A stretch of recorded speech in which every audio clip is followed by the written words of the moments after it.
Hello guys, പത്തരമാൻ്റെ പുതിയ episode റിവ്യൂയിലേക്ക് സ്വാഗതം. അങ്ങനെ ആദർശ് നമ്മുടെ അനിയനെ ഉപദേശിക്കുകയാണ്, ഈ അവസാന നിമിഷം നീ ഇങ്ങനെ പറയാതെ എന്തായാലും മുത്തശ്ശൻ്റെ അവസ്ഥയൊക്കെ നിനക്ക് അറിയാമല്ലോ എന്ന് പറയുമ്പോൾ ഇതൊക്കെ കേട്ടുകൊണ്ട് വന്ന നയനയോട് ആദർശ് എനിക്കിപ്പോഴും കല്യാണത്തിനോടൊരു താല്പര്യമില്ല എന്നുള്ള രീതിയിൽ പറയുവാണ് കേട്ടോ. അപ്പം ആദർശിൻ്റെ അടുത്ത് നിന്ന് നയനയും ചോദിക്കുകയാണ്, നീ എന്താ ഇങ്ങനെ പറയുന്നത്? മുത്തശ്ശൻ്റെ അവസ്ഥ നിനക്ക് അറിയാൻ പാടില്ലേ? നീ ഇപ്പം നിൻ്റെ കാര്യം മാത്രം ഓർക്കുന്നത് എന്താ? ഇത്രയൊക്കെ ആയി, ഇനി ഈ കല്യാണം എന്തായാലും നടത്താതിരിക്കാൻ പറ്റില്ല എന്നൊക്കെ പറയുവാണ്. എല്ലാം കേട്ടിട്ട് അനിയൊന്നും മിണ്ടാതെ അകത്തോട്ട് പോവാണ് കേട്ടോ. അത് കഴിയുമ്പോഴത്തേക്കും ആദർശനോട് നയന പറയാണ്, ഇതൊന്നും മുത്തശ്ശനോട് പറയണ്ട, ഒന്നാമതെ മുത്തശ്ശന് വയ്യാതിരിക്കുമല്ലേ, ഇനി നേരെ കല്യാണ മണ്ഡപത്തിലോട്ട് വരാനിരിക്കുക, അതിനിടയ്ക്ക് കൂടുതൽ പ്രശ്നങ്ങൾ ഉണ്ടെന്ന് അറിയിക്കേണ്ട എന്ന് പറയുവാണ്. അത് കഴിയുമ്പോൾ ആദർശൻ സമ്മതിക്കുവാണ്. അത് കഴിയുമ്പോൾ ആദർശിൻ്റെ കൂട്ടുകാരോട് പറയുന്നുണ്ട്, എനിക്ക് കല്യാണത്തിനോട് ചെറിയ താല്പര്യക്കുറവെന്ന് പറയുമ്പോൾ അവർ ആദർശിനെ കളിയാക്കുന്നുണ്ട്. നിൻ്റെ അല്ല അനിയൻ, ഇപ്പോൾ താല്പര്യക്കുറവാണെങ്കിലും പിന്നെ നല്ല താല്പര്യമായിരിക്കും എന്നൊക്കെ പറയുവാണ് കേട്ടോ. അത് കഴിയുമ്പോൾ ജലജ വന്നിട്ട് അബിയോട് പറയുന്നുണ്ട്, ഈ കല്യാണം എങ്ങനെയാണോ ഒന്ന് മുടക്കുന്നത്? ഇപ്പോൾ ഉള്ള രണ്ടവളുമാരെ പിന്നെ പറഞ്ഞു നിർത്താം, ഇനി വരുന്നവൾ പക്ഷെ അങ്ങനെ ആയിരിക്കുമല്ല. കാശിൻ്റെ ഹുങ്കൊക്കെ എന്താണെങ്കിലും കാണും, അവൻ്റെ ജാതകത്തിൽ 2 കല്യാണം ഉണ്ടെന്നാ പറയുന്നതെന്നൊക്കെ പറയുമ്പോൾ അബി പറയാണ്, ഇപ്പം ഇത് മുടക്കാലോ അടുത്തത് നടക്കുമല്ലോ, നടക്കാതിരിക്കാനൊന്നും പോകുന്നില്ലല്ലോ, പിന്നെ എന്താണെന്നൊക്കെ ചോദിക്കുമ്പോഴേക്കും ജലജ പറയാം, നിനക്ക് എന്തെങ്കിലും ഐഡിയ ഉണ്ടെങ്കിൽ അത് പറയാമെന്ന് പറയുമ്പോഴേക്കും അബി പറയാം, എനിക്കൊരു ഐഡിയ ഇല്ല, ആ നിർമ്മൽ കാശ് ചോദിക്കാൻ വേണ്ടി 4 കല്യാണ മണ്ഡപത്തിലോട്ട് വരുമോ എന്നുള്ള ടെൻഷനിലാണ് ഞാനിരിക്കുന്നത് എന്നൊക്കെ പറയുവാണ് കേട്ടോ. അത് കഴിയുമ്പോൾ ഉപേന്ദ്രനെയാണ് കാണിക്കുന്നത്. ഉപേന്ദ്രൻ പറയാണ്, ഇനി നിന്നെ കൊണ്ടൊന്നൊരു കാര്യമില്ല, എന്താ ചെയ്യേണ്ടതെന്ന് എനിക്കറിയാം, നേരെ കല്യാണ മണ്ഡപത്തിൽ ചെന്ന് അവളുടെ സ്വർണം പിടിച്ച് ഊരിയെടുക്കുക. പിന്നെ അനന്തമൂർത്തി കാശുകാരനായതുകൊണ്ട് പുള്ളിയുടെ മുമ്പിൽ കാര്യം പറഞ്ഞു കഴിഞ്ഞാൽ പുള്ളി കാശുകാരായിരിക്കുമല്ലോ, അവൻ്റെയൊക്കെ മാനം പോട്ടെ, എൻ്റെ കയ്യിൽ നിന്ന് 1-2 രൂപയൊന്നും അല്ല മേടിച്ചിരിക്കുന്നത്, കോടിക്കണക്കിനാണ് മേടിച്ചിരിക്കുന്നത്. ആ വീട് വരെ പണയം വെച്ച് കുറച്ച് കാശ് വന്നു, അത് പിന്നെ തിരിച്ചടയ്ക്കാൻ എൻ്റെ ഇത് പിന്നെയും മേടിച്ചു, ആ ടീമാണ് അവൻ എന്നൊക്കെ പറയുവാണ് കേട്ടോ. അത് കഴിയുമ്പോൾ അനീനെയാണ് കാണിക്കുന്നത്.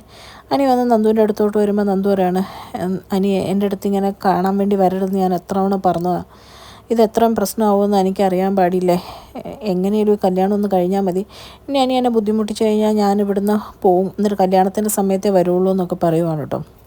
അപ്പം അനി പറയണ, ഞാൻ ബുദ്ധിമുട്ടിക്കാൻ വേണ്ടി ഒന്നും വന്നതല്ലടോ, ഞാൻ മേടിച്ചെന്ന സാരി താൻ നാളെ കൊടുക്കുകയല്ലേ, ഒരു ഫ്രണ്ടായിട്ട് മേടിച്ചെന്ന രീതിയിൽ കണക്കാക്കിയാൽ മതിയെന്ന് പറയുവാണ്.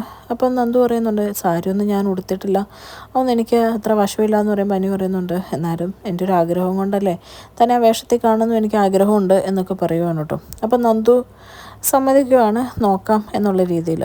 ഇവർ ഈ സംസാരിക്കുന്നതൊക്കെ ജാനകി പുറകിൽ നിന്ന് കേൾക്കുന്നുണ്ട് കേട്ടോ, പക്ഷെ ഒന്നും മിണ്ടുന്നില്ല. അത് കഴിയുമ്പോഴത്തേക്കും അനി അവിടെ നിന്ന് പോവുകയാണ്. നേരെ അജയൻ്റെ അടുത്ത് ജാനകി എത്തിക്കഴിയുമ്പോഴേക്കും ജാനകി പറയുകയാണ്, ഓ എൻ്റെ പൊന്നെ, ഇത് എത്ര പിഴിക്കാൻ നോക്കിയാലും പിരിവേലാത്തതാണെന്നും പറഞ്ഞ് നടന്ന കാര്യങ്ങളൊക്കെ പറയുവാണ് കേട്ടോ. അപ്പം അജയൻ പറയാണ്, നിനക്ക് എങ്ങനെ ഇങ്ങനെ മാറാൻ പറ്റിയേ, നിനക്ക് നയനമോളെ വലിയ ഇഷ്ടമായിരുന്നല്ലോ എന്നൊക്കെ ചോദിക്കുമ്പോഴേക്കും പറയാണ്, ഞാൻ ജലജയോടും ഏടത്തിയോടൊന്നും ഇതുവരെ ഒന്നും പറഞ്ഞിട്ടില്ല, പറഞ്ഞ അവളുമാരുടെ അവസ്ഥ എന്താണെന്ന് അറിയാമല്ലോ, ഇതിപ്പോൾ പോക്ക് കണ്ടിട്ട് പറയാണ്ടിരിക്കാനും പറ്റുമെന്ന് തോന്നുന്നില്ല.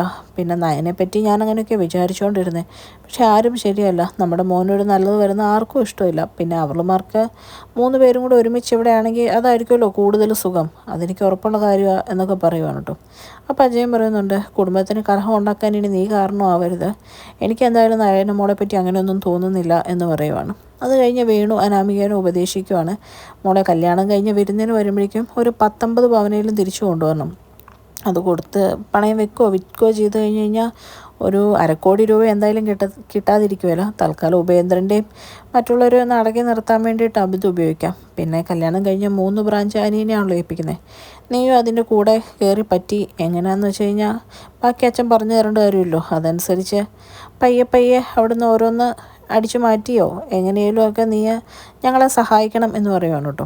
ആ സമയത്ത് അനാമികയുടെ അമ്മയും പറയുന്നുണ്ട്, അത് നേരാ, മോളൊന്ന് കയറി പറ്റിയാൽ മതിയായിരുന്നു എന്ന് പറയുമ്പോഴേക്കും അച്ഛൻ പറയുന്നുണ്ട്, തിരക്ക് പിടിക്കേണ്ട, നോക്കാം എന്ന് പറയുമ്പോഴേക്കും അനാമികയുടെ അമ്മ പറയാണ്, ഇനിയിപ്പം വീടിന് എന്തെങ്കിലും പറ്റിയാലും ഞങ്ങൾക്ക് അവിടെ വന്നാണെങ്കിലും താമസിക്കാമല്ലോ എന്ന് പറയുമ്പം അനാമിക പറയുന്നുണ്ട്, അച്ഛൻ പറഞ്ഞ പോലെ തിരക്ക് പിടിക്കാതെ നമുക്ക് നോക്കാം എന്നൊക്കെ പറയുവാണ്.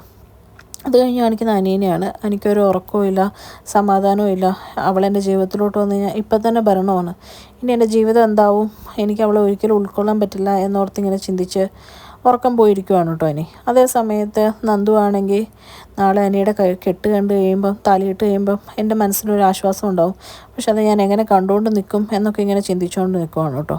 അതേ സമയത്ത് നന്ദുവിൻ്റെ പ്രതിബിംബം ഇങ്ങനെ കണ്ണാടി വന്നിട്ട് പറയുവാണ്, എനിക്ക് 2 വിവാഹം ഉണ്ടെന്നാണ്, ആദ്യത്തേത് പരാജയപ്പെട്ട് കഴിഞ്ഞ് കഴിഞ്ഞാൽ പിന്നെ എനിക്കൊരു ജീവിതം കൊടുക്കണോ വേണ്ടയോ എന്ന് നിനക്ക് തീരുമാനിക്കാം എന്നിങ്ങനെ പറയുവാണ്.